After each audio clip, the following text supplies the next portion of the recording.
Howdy, racing fans. Scott Shapiro here, along with Mike Beer, to chat about the Grade 3 Harlan's Holiday, Saturday at Gulfstream Park, Mai 16th, main track.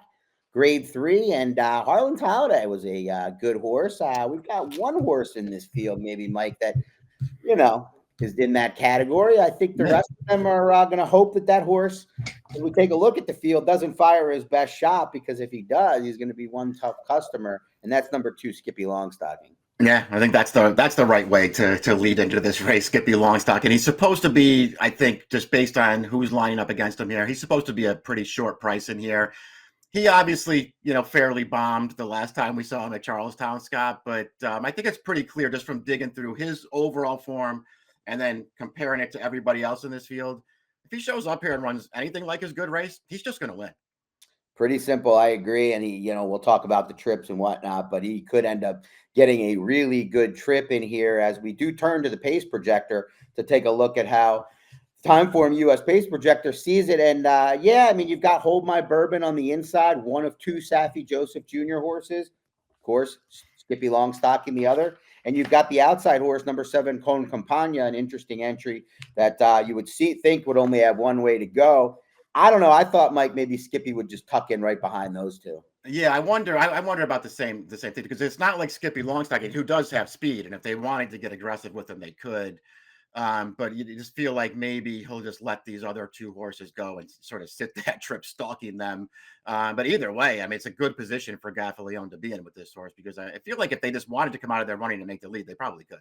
Yeah, it's interesting. The only reason I kind of thought that they probably wouldn't go to the lead is because, and we'll move into the field to start with the horse I'm going to talk about, number 1, Hold My Bourbon. Another Saffie horse, if he enters in this race with him, I don't know. I mean, it seems to me he's a horse that's, had most of his success towards the front end. He's down on the inside. Not really sure why they would run him if they don't want to send him from the inside, but I've seen crazier. Yeah, agreed. Yeah, you almost feel like when you look at him, like maybe he's just in here to go to the lead. That might be his only job in this race, because it's hard for me anyway to identify the race that he's run so far that would make me want to bet him, even against this kind of a field. I mean, he's got that nice win at Saratoga a few starts back there in August, and that is a race where they got aggressive with him from the rail. He went right to the front, and he managed to hold on. Otherwise, I don't know that he has one race I could point to that makes me feel like I could bet him against this field. Yeah, and he didn't get an aggressive ride last time from Jose, so maybe they'll try new tactics. But I wanted to like him more than I ended up liking him just because he was entered. We'll see if he sticks in the field. But his stablemate we talked about, Skippy Longstocking, as he's put in a couple of duds. One of them was in the Whitney, one of the better races of the year thus far, and then one of them, Mike, you mentioned the Charlestown Classic. But let's head back to see where he headed out to Southern California and showed his stuff in the Grade 2 Gold Cup out there. And if he runs anything like this, it's going to be a furlong victory, right? Yeah, exactly. I mean, listen, this is another one of those examples too. Here, shipping him out for this race here, the Gold Cup here, Grade 2. This is just Saffie really managing this horse really well. It's a great spot for that horse to go out to. He's been really good for a long time. He's not quite a Grade 1 horse, but he is Grade 2, Grade 3. He's just always super tough in those kinds of races. He's been very well managed by Saffie throughout his career. You mentioned his Whitney 2-back. I actually don't even feel like he ran poorly in that race at all. I mean, you'll see horses finish 7th, beaten almost 13 lengths in races a lot of times, and feel like, that was just an awful performance. This horse actually ran in the Whitney some kind of crazy, really quick middle move up to contention in that race from nowhere, and then totally giving way in the final furlong. But that's not as bad a performance as it looks on paper. The last one is obviously the confounding one. I mean, it's a race that he had won, a couple of times in the past, and for whatever reason, he was bad in the Charlestown Classic last time. We'll see if he can rebound. Well, he's been given time, and he's back to home in Florida, one of his homes. But as you mentioned, just tremendously managed and campaigned by Saffie Joseph to get him to where he has him on the resume. Number 3 is Catalytic, and this is a horse some of you might remember from the 2024 Kentucky Derby. Well, you wouldn't remember him much in the race because he was beaten 40 lengths, but he was in the race at 34-1 when Mystic Dan held off Sierra Leone and Forever Young. He was in the Saffie barn then. He's now been in the Antonio Sano barn for 4 starts. He loves this course. He's never been off the worse than second in 2 starts, but that last race was pretty ugly. Yeah, his last two not good. But as you point out, maybe he's really just way more comfortable here at Gulfstream Park than anywhere else. I don't know. I guess if that's the angle that you want to lean on, you're going to get a very good price on this horse. I just don't. He's another one. I just don't see the race that he's run to make him a contender. I mean, obviously they rushed this horse into the Derby and just his fourth career start, but has he improved all that much since then? I mean, it's been a bunch of races, Scott. Yeah, and some of them haven't been all that great of fields. They've been messing with the blinkers. They've tried a number of things. Not for me here, but we won't be the only ones not on Yeah, Catalytic. right. The Forest Classic, of course, this is a horse that does like it here at Gulfstream Park as well. He was here over the spring and or the spring, summer, and fall, kind of after the championship meet, kind of taking advantage of a little bit lesser fields. He's been versatile, showing that he can win on multiple surfaces, and he could get a pretty good trip in here. I just don't know if he's good enough. Yeah, I agree with all that stuff. I mean, he's fine, and they've tried a lot of different things with him, and it seems like he can handle all three surfaces, and that's a feather in his cap, I guess. But I don't know. You're going to bet him off of this race that we're watching right now. It's the last time he was on dirt, and he gets a great trip, and he comes running and closes this thing down. But are you going to bet him now as they move him up in class off of this performance? Not I, but at the same point, if you're not backing Skippy Longstocking, there's limited options. So, Yep. I mean, he's had success over the course, and he does get Junior Alvarado up this time. Let's go to number 5, Poster, who I think is the most intriguing option if you're trying to beat the favorite Skippy Longstocking, kind of unexposed at this point, 4 for 6 in the career. The Sam F. Davis. The historian in me coming out. The Yeah. Sam F. Davis was better than look. They ran 1-2 around the course that day, right at Tampa. I mean, this horse has really not run many bad races, and he's finished. I thought he finished well over the dirt, so I think he could be a dirt horse. Comes back off the layoff and grinds out a win. The one thing interesting.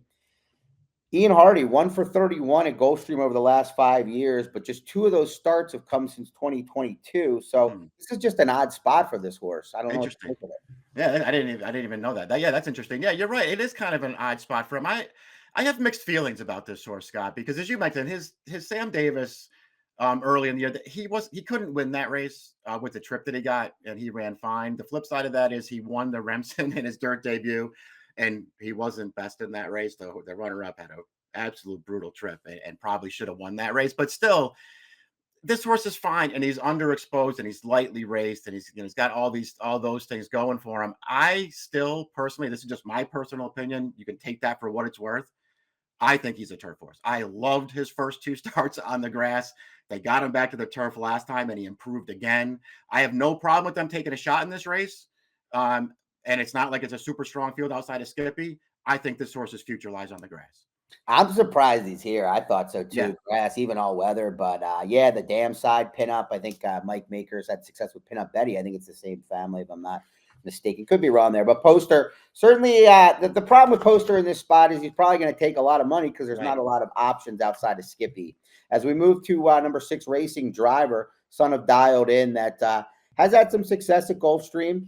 You look at his races, and when you talk about an every other racehorse, and man, I mean, this is a absolute ping pong job. Yeah, it could be a bad sign for him that he comes off of a win in this spot, because it does seem like he has real trouble putting good races back to back. Listen, we'll see if he can do it here. He's another one who it just feels like he's in the same boat as everybody else. If Skippy shows up and runs here, this horse just can't possibly beat him. But we'll see what happens. Yeah, he's been taking on lesser competition. And the final horse, number 7, Comania, maybe an interesting option to some. He comes off a big race, a career best effort on October 18th, going the 1-turn mile against Lesser. I watched it visually, and I wasn't overwhelmed by it like the number. Nope. But maybe he's going to take some money. Maybe, he should be involved early from the outside, but I've got more questions than answers. Me too. I mean, we'll see. I would just, when I look at him, I feel like maybe there's a chance he takes some money in here. I kind of hope that he does, and then he can be the horse I try to beat in the exacta. He's fine. He's got speed. Maybe he'll make the lead here. I just don't like this race. This is the last race to win the last time we saw him. We're showing you the stretch run here where he's still got plenty left, and he's just going to sort of dig in here and keep clear. But, go back and watch the start of this race and draw your own conclusions. To me, Scott, they handed this horse the lead. Nobody went. Everybody just takes a hold. He makes the easiest lead you'll ever see, and they just turned him loose. They just let him walk on a super slow pace up the backstretch. 24-2 on 1 turn mile at Gulfstream. To your point, speaks to that. I will definitely hope that they bet Comania off that big race as well.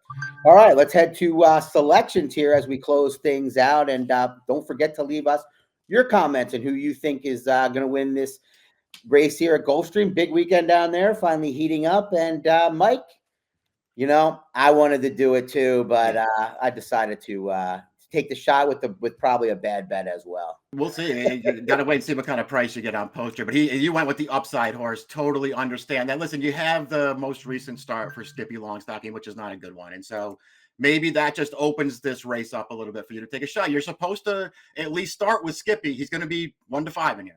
You're supposed to at least start with him and try to decide if you feel like you can beat him. That's how I handled this race, Scott, and I didn't think I could beat him. I'm not picking against him. Yeah, most likely winner by far. It's just not a horse that I'm going to ever bet, so I just figured I would pick someone else. But you know, not creative with my other selection. I wish I had something better.